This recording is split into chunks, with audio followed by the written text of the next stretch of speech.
آ گئی تم دونوں، مل گئی فرصت۔ یہ دونوں کچن میں آئیں تو وہاں حاشر اور اسفندیار کے ساتھ بیٹھے حارث نے ان سے کہا تھا، باجی چائے ہی پلا دیں، بس ہو گئی ہے آج تو۔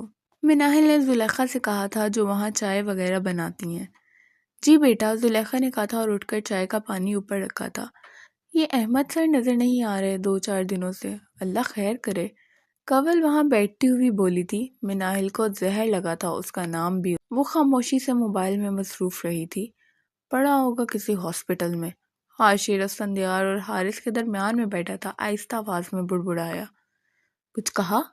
نہیں، میں نے کیا کہنا ہے، حاشر بولا تھا۔ مناہل، آپ کا کیا کہنا ہے اس بارے میں؟ حاشر نے اس سے پوچھا تھا۔ کس بارے میں؟ مناہل ناسمجھی سے بولی تھی۔ یہی کہ احمد صاحب غائب ہی ہو گئے ہیں ایک دم سے۔ حارث بولا تھا، بھاڑ میں جائے میری ولا سے، اچھا ہے جان چھوٹی، اللہ کرے اب دوبارہ آئے ہی نہ۔ مناہل نے موبائل بند کر کے سائڈ پہ رکھا تھا اور اس کی طرف دیکھتے ہوئے کہا تھا، نہیں آنے دوں گا۔ اسفندیار اسے دیکھتا ہوا بڑبڑایا تھا، کیا مطلب؟ مناہل نے ناسمجھی سے پوچھا تھا۔ کچھ نہیں، وہ مسکرا کر بس اس سے دیکھ رہا تھا ہمیشہ کی طرح، اور مناہل ہر بار کی طرح بس کنفیوز ہو رہی تھی۔ عید آ رہی ہے، کیا پلان ہے پھر؟ وہی جو ہر بار عید پر ہوتا ہے، دوسرے دن فارم ہاؤس پہ باربیکیو کریں گے۔ اس دفعہ تو اسفی صاحب بھی ہوں گے ہمارے ساتھ، حارث بولا تھا۔ ارے چینی ہی نہیں ہے اس میں تو۔ مناہل نے چائے کا گھونٹ بھرا تھا اور گندا سا منہ بنا کر بولی تھی اور اٹھ کر چینی لینے کے لیے بڑھی تھی۔ تمہیں اللہ کا واسطہ ہے میری بیٹی لے لو، ورنہ اس کا باپ اسے غلط جگہ پیش آئے گا۔ تمہیں اللہ کا واسطہ ہے مجھ سے میری بیٹی خرید لو۔ مناہل کے کانوں میں آواز گونجی تھی، اس کے پاؤں کے نیچے سے زمین نکل گئی تھی۔ وہ زلیخا کی آوازیں تھی۔ وہ روتے ہوئے کسی سے فون پر کہہ رہی تھی۔ چینی کا ڈبہ وہاں ہی چھوڑ کر وہ کچن سے باہر آئی تھی اور آواز کے پیچھے گئی تھی۔ مناہل چائے تو پی لو۔ کنول نے اسے باہر جاتے دیکھا تو پیچھے سے آواز لگائی تھی، مگر وہ جواب دیے بغیر آگے کی طرف بڑھ گئی تھی۔ مناہل کے چہرے پر صاف پریشانی نظر آ رہی تھی۔ یہ کہاں جا رہی ہیں؟ اسفندیار بھی اسے دیکھ کر بولا تھا، پر وہ لوگ باتوں میں لگ گئے تھے۔ میں لیپ ٹاپ کھلا چھوڑ آیا ہوں اپنا، میں لے کر آتا ہوں، وہ بولا تھا اور کچن سے باہر کی طرف بڑھا تھا۔ سائڈ پر ہی کھڑی مناہل کو دیکھ کر رک گیا تھا۔ وہ زلیخا سے کسی بات پر غصہ کر رہی تھی، اس کو سمجھ نہیں آ رہا تھا۔ وہ تھوڑا آگے ہو کر چپ ہو گیا تھا۔ آپ کو شرم آنی چاہیے، کیسے کسی کو اپنی بیٹی بیچ رہی ہیں؟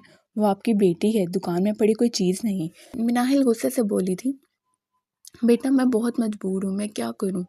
وہ روتے ہوئے بولی تھی، ایسی بھی کون سی مجبوری ہے جو اس معصوم کا سودا کر رہی ہیں آپ؟ ماں ہو کر یہ کام کرتے آپ کے ہاتھ نہیں کانپ رہے؟ مناہل بولی تھی، اگر میں نے ایسا نہ کیا تو اس کا باپ اسے کہیں اور بیچ آئے گا، کسی جواری کو۔ زلیخا روتی ہوئی بولی تھی، تو آپ بھی تو وہی کر رہی ہیں نا، اس کا سودا۔ اس سے بہتر تو آپ اسے مجھے دے دیں، جہاں میں 2 وقت کی روٹی کھاتی ہوں اسے بھی کھلا دوں گی۔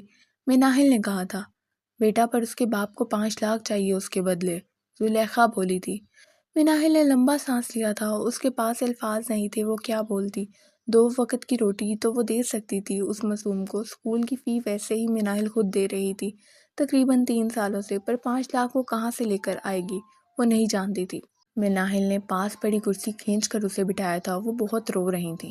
اتنی بڑی رقم نہیں ہے ابھی میرے پاس، پر میں آپ سے وعدہ کرتی ہوں مجھے بس 1 ہفتہ دیں، میں پیسوں کا انتظام کر دوں گی آپ کو، پر خدا کے لیے ایسا مت کریں، اس کی زندگی برباد ہو جائے گی۔ خدا کے لیے مجھے بس 1 ہفتہ دے دیں۔ اس شخص کو بس پیسے ہی چاہیے نا، میں لا دوں گی آپ کو، پر اپنی بیٹی کسی کو مت بیچیں۔ وہ ایک جیتی جاگتی انسان ہے، کوئی گھر میں پڑی چیز نہیں جس کو چند پیسوں کے لیے بیچ دیں گے۔ مناہل بولی تھی۔ زلیخا روتے ہوئے اس کے گلے لگ گئی تھی، وہ بہت روئی تھی۔ اسفندیار خاموش کھڑا وہاں پر وہ سب دیکھ رہا تھا۔ جیسے ہی مناہل واپس کچن کے لیے پلٹی، اسفندیار فوراً پلٹ کر کچن میں چلا گیا تھا۔ کیا ہوا رانا صاحب؟ حاشر آفس میں آیا تو مناہل کو لیپ ٹاپ پر مصروف دیکھ کر بولا تھا۔ مناہل نے جواب نہیں دیا تھا تو حاشر نے آگے ہو کر لیپ ٹاپ دیکھا تھا۔ تم پاگل ہو؟ کیوں اس معاملے میں پڑھ رہی ہو؟ حاشر ایک دم بولا تھا۔ ہاں میں پاگل ہوں، اب خاموش بیٹھو، اگر کسی کو بتایا تو جان سے مار دوں گی۔ مناہل نے اس کو دھمکی دی تھی، تم کیوں اس کمپنی کے پیچھے پڑ گئی ہو؟ چھوڑ دو، وہ جو کر رہے ہیں ان کو کرنے دو، وہ ہمارا سردرد نہیں ہے، بات کو سمجھو۔ حاشر بولا تھا، مجھے پتا ہے ہمارا سردرد نہیں ہے، مگر ان بیچارے لوگوں کا سوچو جن کے ساتھ یہ لوگ غلط کر رہے ہیں۔ معذرت، تم لوگ یہ سب دیکھ سکتے ہو مگر میں نہیں، مناحل بولی تھی۔ اور یسی کی طبیعت بہت خراب ہو رہی ہے، مسلسل الٹیاں آ رہی ہیں اسے۔ حارث بھاگتا ہوا وہاں آیا تھا اور بولا تھا، کیا؟ وہ دونوں بولے تھے اور تقریباً بھاگتے ہوئے حارث کے ساتھ اسفندیار کی طرف بڑھے تھے۔ کیا ہوا ہے آپ کو؟ مناحل نے اسفندیار کو یوں بے جان بیٹھے دیکھا تو پریشانی سے پوچھا تھا، اوئے تو ٹھیک ہے؟ حاشر بھی پریشانی سے اس کے پاس بیٹھا تھا۔ ان کو بھی ہاسپٹل لے کر جانا ہوگا، تم لوگ دھیان رکھو، میں سلمان صاحب کو بتا کر آتی ہوں۔ وہ تقریباً بھاگتی ہوئی سلمان صاحب کے کمرے کی طرف بڑھی تھی۔ سر، وہ اسفندیار کی حالت بہت خراب ہو رہی ہے، وہ اس کی زبان بھی پریشانی سے لڑکھڑا رہی تھی۔ کیا ہوا ہے اسے؟ سلمان صاحب بھی پریشان تھے کھڑے ہوئے تھے۔ پتہ نہیں سر جلدی آئیں، وہ بولی تھی اور سلمان صاحب بھی اس کے ساتھ آگے کی طرف بڑھے تھے۔ اسفندیار بچے ہوش کرے، سلمان صاحب نے اسے ہوش میں لانے کی کوشش جو نیم بے ہوش ہو چکا تھا۔ حارث، حاشر، آپ دونوں اس کو ہاسپٹل لے کر جائیں۔ سر، حاشر کی تو پریزنٹیشن ہے، ابھی آدھے گھنٹے میں کلائنٹ پہنچ رہے ہیں، کول نے یاد کروایا تھا۔ سر میں چلی جاتی ہوں حارث کے ساتھ۔ یہ ہو سکتا ہے، آپ لوگ لے کر جائیں اسے، اور اس کو کسی بھی چیز کی ضرورت ہو مجھے کال کر لیجیے گا، سلمان صاحب نے کہا تھا۔ حاشر اور حارث اس کو سہارا دے کر بڑی مشکل گاڑی تک لے کر گئے تھے۔ مناحل، تم اس کے ساتھ پیچھے بیٹھ جاؤ اور کوشش کرو یہ مکمل بے ہوش نہ ہو۔ حاشر نے اسے گاڑی میں ڈالا اور مناحل سے کہا تھا، اور کوئی آپشن نہیں تھا، وہ خاموشی سے بیٹھ گئی تھی، اور حارث بھگاتا ہوا ہاسپٹل کی طرف گاڑی لے گیا تھا۔ مناحل، اس کا ہاتھ مس لو، حارث نے اس سے کہا تھا۔ میں؟ اس نے ایک نظر حارث کو دیکھا تھا، پھر اپنے برابر اسفندیار کو، پھر ایک لمبا سانس لیا تھا اور بہت آہستہ سے اس کا ہاتھ اس کی طرف اپنا کانپتا ہاتھ بڑھایا تھا۔ اس کا ہاتھ پکڑ کر دوسرے ہاتھ سے اس نے مسلنے لگی تھی۔ اس کی آنکھیں بھر آئی تھیں اس کو اس حالت میں دیکھ کر۔ کل رات کی وہ ساری باتیں اس کے کانوں میں گونج رہی تھیں۔ موت بہت بار میرے قریب آئی ہے، بلکہ سمجھے میری مٹھی میں ہے، پر پھر بھی مجھ تک نہیں پہنچ پا رہی۔ اسفندیار کی باتیں اسے گاڑی میں گونجتی محسوس ہو رہی تھیں۔ نہیں نہیں نہیں نہیں نہیں، وہ بڑبڑائی تھی۔ اس کا سارا چہرہ آنسوؤں سے گیلا ہو چکا تھا، اس کے ہاتھ مسلنے میں تیزی آ گئی تھی، اس کے آنسو اس کے ہاتھ پر گرے تھے۔ کیوں رو رہی ہیں؟ اسفندیار نے بڑی مشکل اپنے الفاظ مکمل کیے تھے۔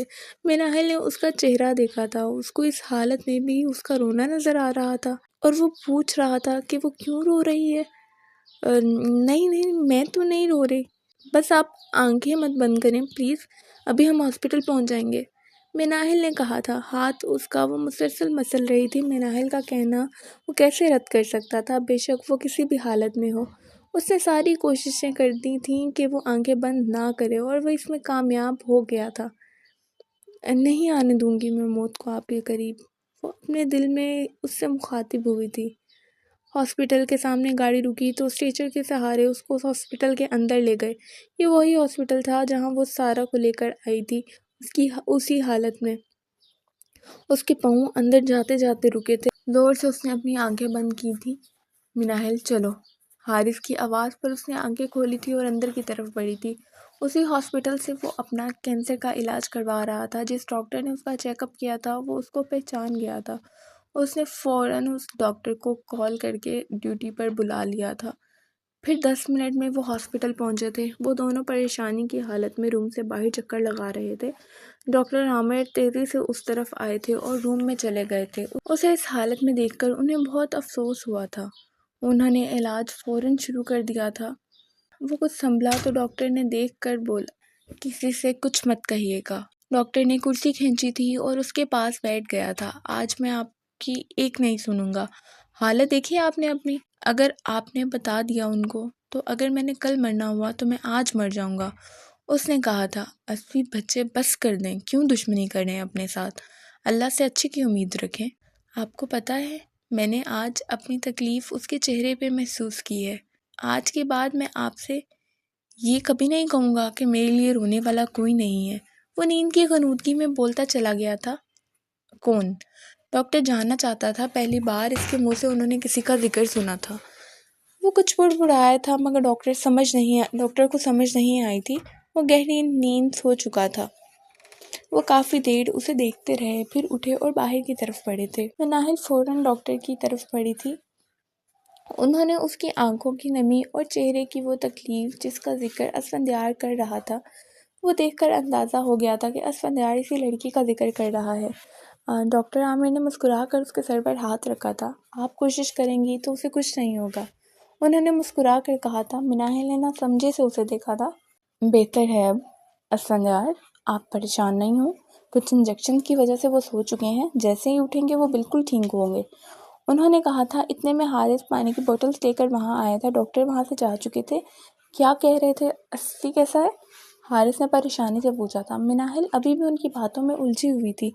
بہتر ہیں وہ اب، انجیکشن کی وجہ سے سو گئے ہیں، جیسے ہی اٹھیں گے ڈسچارج ہو جائیں گے، مناہل نے بتایا تھا۔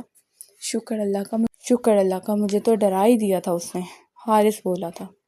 مجھے بھی، مناہل بڑبڑائی تھی اور روم کے پاس کھڑی ہو کر اسے دیکھا تھا جو پرسکون گہری نیند میں سو رہا تھا۔ اندر جا سکتے ہیں کیا ہم؟ حارث نے پوچھا تھا۔ وہ اندر دیکھتی ہوئی بس اتنا ہی بولی تھی۔ چلو پھر اندر چلتے ہیں، باہر کیوں کھڑی ہو؟ تم چلو، میں آتی ہوں، مناہل نے کہا تھا۔ کہاں جا رہی ہو؟ مناہل نے پوچھا تھا۔ ایک فون کرنا ہے، کر کے آتی ہوں، مناہل نے کہا تھا۔ چلو جلدی آنا، حارث بولا تھا اور اندر کی طرف بڑھ گیا تھا۔